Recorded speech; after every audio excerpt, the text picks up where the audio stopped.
As COP29 approaches, the hot topic is climate finance. But what does the term mean?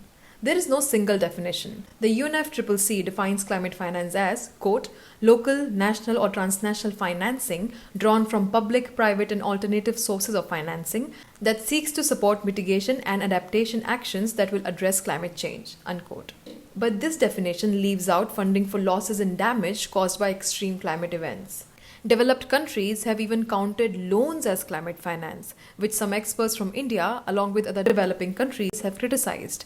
They say that developed countries are confusing investment with true climate finance. What is India's stance?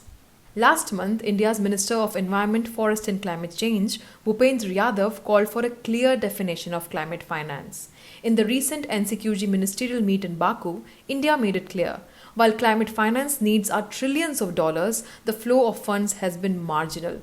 Much of climate action being carried out in developing countries is through domestic resources. The cost of foreign capital is also much higher in developing countries. It is twice that of developed countries. India also said that nationally determined contributions or NDCs of developing countries hinge on affordable access to resources without adding to the debt burden of the countries.